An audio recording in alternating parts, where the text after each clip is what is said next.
Ladies, listen carefully. A man can crave you like fire, but still never put a ring on you.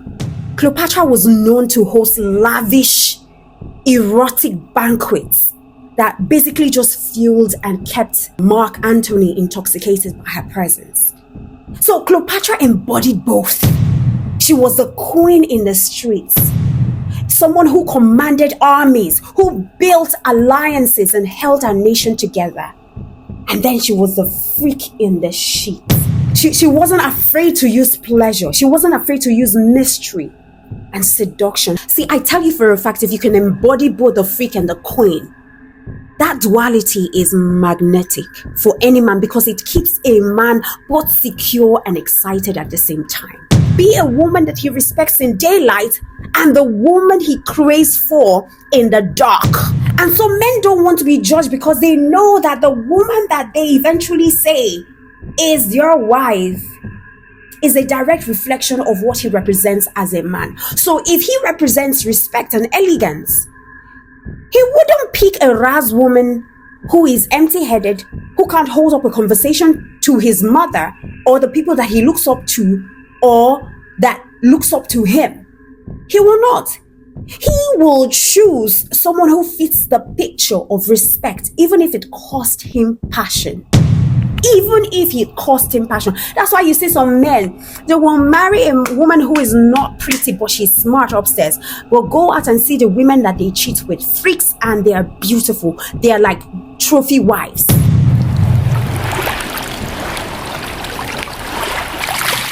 Hey loves, welcome to my channel. My name is Jane Lawrence, and today I have got something mind-blowing to reveal to you. Are you ready? Now, ladies, let me ask you this question. Why do you think that men are so drawn to the wild ones, the forbidden ones, the freaky ones, when they have a loyal woman at home? It's a mystery. And today I'm just going to break down why men crave excitement. They crave the thrills and that forbidden energy. They crave the freaks. Do you want to know the real truth? If you want to, drop a yes in the comment section. All right? First of all, let's be real. It's science. The male brain loves novelty. Anything new, anything risky, anything off limits just sends a rush of dopamine. They love it. It's like an emotional high for them. That's why some men will risk everything for a secret fling. It's not love. It's not love. It's chemical. They would risk anything just to have that girl pants down. That girl who is freaky. That girl who shows her voluptuousness. Who seemed like a wild person on social media. They would want to have a taste of that person. They don't mind wrecking their accounts just to go in between that girl, just to have a taste of her. They love excitement, and it's new. It's new, it's fresh. So when you see a man leave a good woman and runs after a girl who seems like she's bitchy, it's not love. It's chemicals that are at play. And secondly, there is this forbidding factor. Humans are wired to be attracted to what we shouldn't have. So when a man feels like something is a taboo, something is off limit, or something is dangerous, it even becomes much more exciting. When he feels like something is inaccessible to him, it amps up the excitement for him to want to get access, to want to gain access. He doesn't mind breaking his legs just so that he conquers that woman who seems like a freak, who seems adventurous. So when a man feels like something is a taboo or dangerous, it becomes even much more exciting for him. That forbidden fruit energy, when we say forbidden fruit energy, when God told Adam and Eve not to eat the fruit, and Eve was so curious, even the serpent made her much more curious. So she wanted to figure out if what the serpent said about the fruit is true. That is how men can be wired, or that is how men can be when they find a woman who seems very free-spirited and adventurous. Wild. They want to have a taste of her. Already they've been painting pictures, images of the bubble that both of them can be. of what could be between him and that woman. So that forbidden fruit energy just makes the desire feel stronger for a man, even if it's temporary. And sometimes what you've gotten already, what seems stable in a man's life, reduces the attraction, especially a man who is not emotionally mature, to understand that sometimes it is not about how the chemicals trigger your excitement. So even if they know that this excitement that they want to have or they want to indulge in, this fire they want to get into is temporary, they don't really care putting their lives on the line just to have a taste of it. And number three, a lot of men use a thrill as escape. See, at home, everything is routine. It's predictable. Everything is stable. But that freak energy, it is wild, it is spontaneous. It makes him feel alive, especially if he has been with this woman for a while and everything becomes monotonous. He can predict her next move, or she's not even putting effort anymore because one, she has already gotten the man. So no effort in her appearance, no effort in the way she brings herself to the bed. So when that thrill is gone, he starts to look out there. When everything is stable, the excitement has reduced. You've gotten your way with your woman. You know her in and out. You know her trigger buttons. You know the buttons that gets her passionate. He starts to look for another thrill. That's why some men will tell you that, must I eat one okra soup today? Must I eat one soup for the rest of my life? When I mean one soup for the rest of my life, that means, should I be with one partner for the rest of my life? All right. So they want to have a taste of, different soups out there. Today I taste okra. Tomorrow I taste granite soup. Tomorrow I taste oha soup, And before you know it, they become really, really promiscuous. And now the Gen Zs are mad girls. They're wild, they're wild. So they just need something that gives them that pump, that excitement. And if the woman that they have at home is the one that has settled and is not putting in effort, just like the freak will put in effort in her looks, even in the way that she presents herself in the bedroom. Like when she comes into the bedroom, you see her with lingerie, you see her with pantyhose. She's all perfumed, she's all made up. She's not just coming in. In fact, she's more performative. That thrill is what gets a man really excited. So the freak energy, it is wild, it is spontaneous, which is not something that his stable, calm, decent woman or wife would give all the time. So what he gets from a freak is that spontaneity, that freakiness, that wild side that gets him going crazy. It makes him feel alive. Because at some point with his decent wife, he's no longer feeling that fire. That fire has dwindled. All right, that excitement has dwindled. So for a new freak out there who he doesn't really know so well, he's getting to know, because getting to know someone is pretty much exciting. You start to paint pictures of who they could be with you. You start to imagine what life would be, what the thrill will be with them. That thought alone, that idea formed in their brain makes them come alive. And guess what? Sometimes it's not about you at all. It's not about you, the distant woman. It's about how he wants to feel in that moment. I mean, ladies, have you ever felt like you gave your man everything, but he still went outside looking? That's the thrill syndrome. Every man wants a thrill. But here's the crazy part, right? Every man wants that thrill. And the freak, the way they bring it on in bed, the way they present themselves in bed is what gets them excited. They are more performative.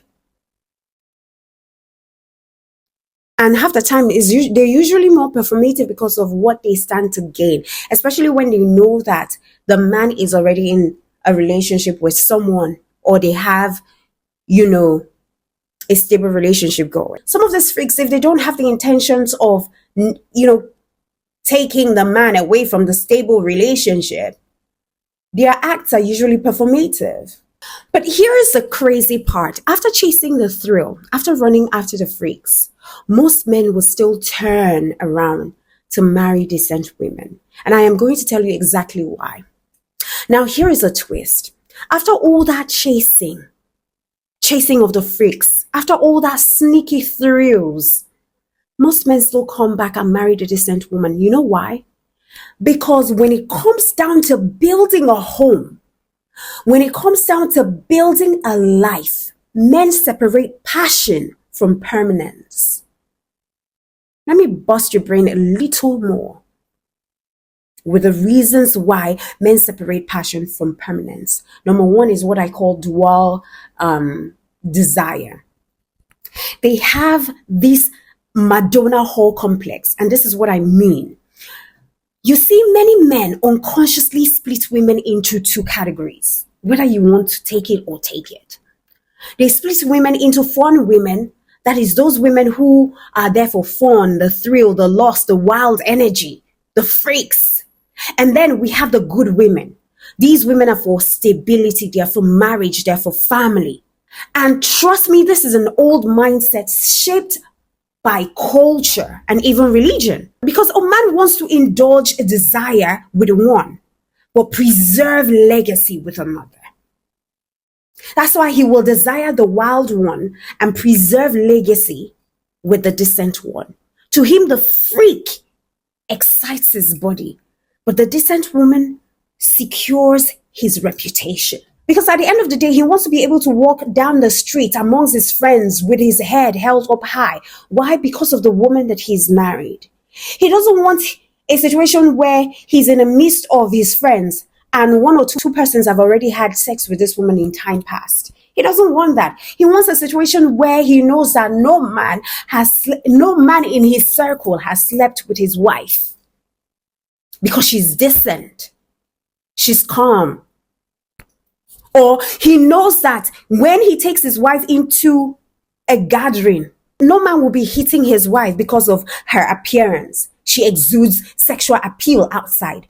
He doesn't mind his wife exuding sex appeal inside the house, but outside, he wants her to be decent. He wants her to be respectable because that adds to his reputation as a man of substance. And that's why we have this term, a man wants a freak in between the sheets and a queen in the streets. Now, number two reason why a man would choose permanence over passion is because passion is temporary, while permanence is strategic. You know why? Because a man knows and he's fully aware of the fact that the thrill of forbidden energy fades. It is like fireworks. Poof!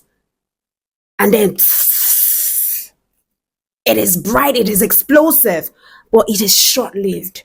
But when it comes to permanence, it requires someone who can weather life's storms. Storms that will come in form of finances, family, children, health. So they instinctively know that in that, they can't build a home on chaos, even if chaos excites them. And half the time, a free-spirited woman, a woman who is adventurous, who does not care for much, will not bring that to the table. But a woman who is decent, a woman who is calm, who has a priority set right, would give that to a man who wants to build and sustain his growth over time, over the years. He will not build that with a freak, a free-spirited person who doesn't care about sleeping with any Tom, Dick, and Harry for money. He wouldn't. So no matter how excited he is with having sex with a freak, he will not settle. He will not risk his entire future on banking on that freak as a wife, because they know that tolling the road of marriage is a different ball game altogether. It is not held up by the passion, or it is not held on by the excitement that you have during courtship. It's a different ball game altogether. So they need a level-headed woman to carry on that path, to walk that path, that route with them in marriage. So You may discover that he just may crave the heat at the night, but on the flip side of the coin, he will choose who he wants at his table every morning. He will choose who he wants in his bed permanently every day, every night. And that's the calm, decent woman.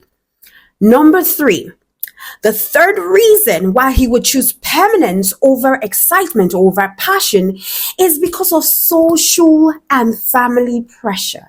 See, a man knows that his choice of wife is not just about him, it is about how his family, his friends, and his society that he lives in will judge him. And let me let you know something. Many men fear bringing a wild woman home because of perception.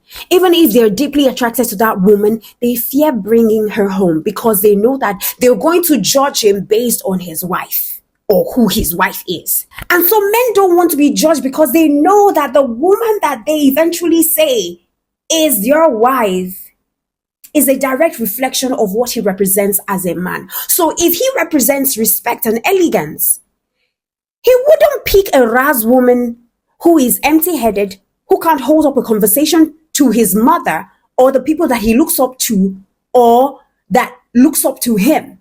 He will not. He will choose someone who fits the picture of respect, even if it cost him passion. Even if it cost him passion. That's why you see some men, they will marry a woman who is not pretty, but she's smart upstairs. Will go out and see the women that they cheat with, freaks, and they are beautiful. They are like trophy wives. If you were to marry them, you think those men are stupid? Or they fear that their wives are going to be... No! They understand what it means for them to have a wife that represents him as a man in a society. And number 4, men will choose a woman who is distant over a freak because of the concept of control versus challenge. Because with the freak, he feels challenged. He will feel challenged almost all the time because she will make him chase. She will keep him guessing. She will expose his vulnerability. And not all men like it at all. Not all men like to let such amount of control to any woman or just to anyone. But with a decent woman, he feels in control.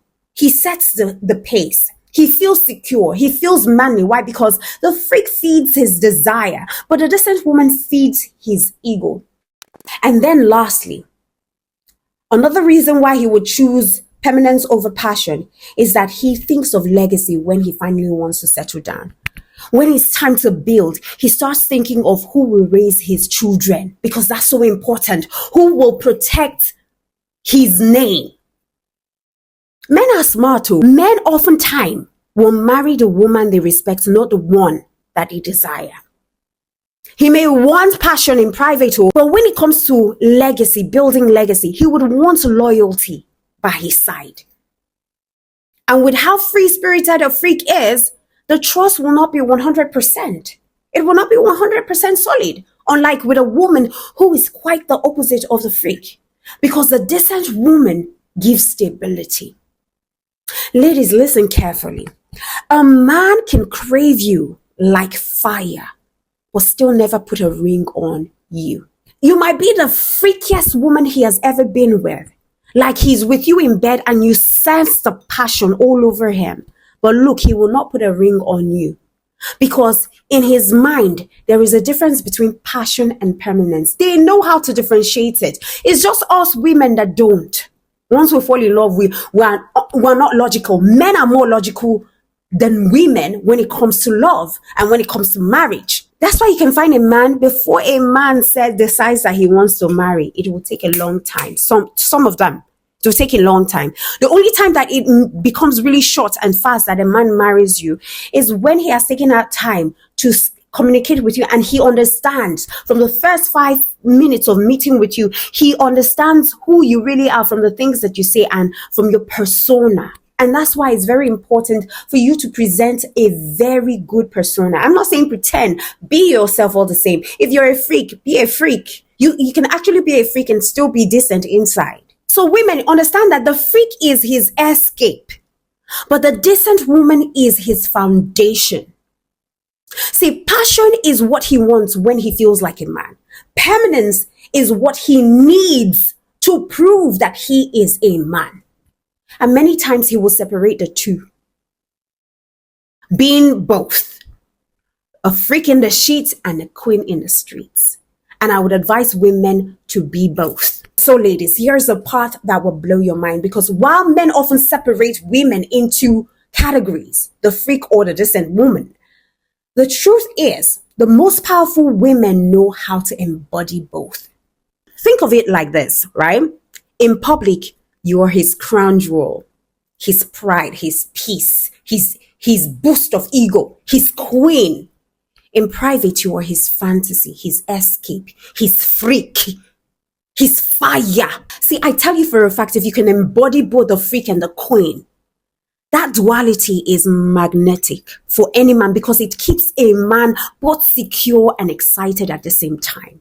Let's take a look at Cleopatra. She's the original dual woman, the last active pharaoh of Egypt. And we all do know that history often paints her as seductive. But she was also a fierce queen, a political genius, and a woman who commanded respect from the most powerful men in the world. I mean, with Julius Caesar, she presented herself as queenly. She presented herself as intelligent, diplomatic. She presented herself as a partner who could elevate his empire. And when Mark Antony, Cleopatra was known to host lavish, erotic banquets that basically just fueled and kept Mark Antony intoxicated by her presence. So Cleopatra embodied both. She was the queen in the streets, someone who commanded armies, who built alliances and held her nation together. And then she was the freak in the sheets. She wasn't afraid to use pleasure. She wasn't afraid to use mystery and seduction as her weapon. That's why men didn't chase her beauty. They stayed bound to her power, because that's power that's a power that she wielded. The ability to be a queen in the street. Everyone saw the authority that she commanded. She elevated her man. And then when in the sheet, she's a total fire bomb, a firecracker. That's the excitement she brought to her man. And this is what we as modern women can apply in our marriages today. So I will show you how to embody it. Number one, you have to be his respect in public, such that when people see you, they automatically respect him. You carry yourself with class. Be articulate. Know how to hold up a conversation. Look elegant. Be that woman that he's proud to introduce to his family, his friends, and colleagues. He knows that when you open your mouth to speak, he will not be ashamed. He will not be afraid of the mistake that you're going to make, because he knows that when you speak knowledge. You're knowledgeable. You have a building block of knowledge up here. You're an encyclopedia. And then number two, be his fire in private. Switch it up in the bedroom. The woman that he saw outside with his friends, amongst his friends, having a conversation, is a different woman entirely. And you know what makes it even thrilling is the fact that nobody knows that about you but him. He alone knows who the hell you really are in between the sheets, that you leave no stones unturned. So be his fire in private. Switch it up in the bedroom. Don't let intimacy become a routine. Never him make it. See, don't be predictable. Surprise him with energy, role play, touch, whisper, even humor. Be willing to explore his fantasies too, because when a man feels safe to express his fantasies with you, he doesn't need to look elsewhere. Do you understand what I mean? He doesn't need to look elsewhere. Number three, you need to balance mystery plus transparency. You need to know how to keep an air of intrigue. Don't always be predictable. Predictability kills love. But at the same time, let him feel secure in your loyalty. Do you understand what I mean? Ladies, that's the Cleopatra code that we should be using in our relationships, in our marriage. Be a woman that he respects in daylight and the woman he craves for in the dark. Are you hearing me? See, I need you to take this and take this home. If you've not listened to everything that I have spoken here, I need you to know this. A man might separate passion and permanence in his head, but the rare woman who masters both will keep him locked for life, because she's not just a freak, she's not just a queen, she's the empire. So let me just wrap it all up and tell you this in conclusion. I need you to know that excitement makes a man feel alive. It makes him feel desired and powerful in ways that routine intimacy may not. All right? And also have this at the back of your mind that forbidden energy also involves passion without responsibility. So the emotional stakes are low. And then again, forbidden energy would often involve passion without responsibility. And that's why the emotional stakes are very low. And this is why they have this pure thrill for freaks. So the contrast between his safe partner and the exciting partner heightens the allure for him. For example, that man may be fully in love with his wife or his decent woman in the house, the woman who cares for him. And then again, he finds that danger plus novelty is something that he craves for. And this just magically gives him that adrenaline rush, a rush that he can't replicate in everyday life with his wife or with his stable woman. And part of this is maybe over familiarity with his distant wife, or partly because, the stakes have been reduced from the end of his woman. And this is one of the reasons why men go out of their way to cheat. In short, know this and know peace, that men crave thrill and forbidden energy, not necessarily because they don't love their partner, but because it activates the brain chemistry. It satisfies the psychological novelty, and then it allows an emotional escape from routine. So the key is a contrast: stable, loyal love versus wild, forbidden passion. One gives security and the other gives dopamine hits. Okay? All right. So now we know one of the reasons why a man would run after freaks, but at the end of the day, just settle for a decent woman. I hope this has been made really clear to you. Now, don't forget to like this video, share with your friends and families, and also subscribe if you haven't subscribed yet. My name is Jane Lawrence, and I see you when I see you. Mwah.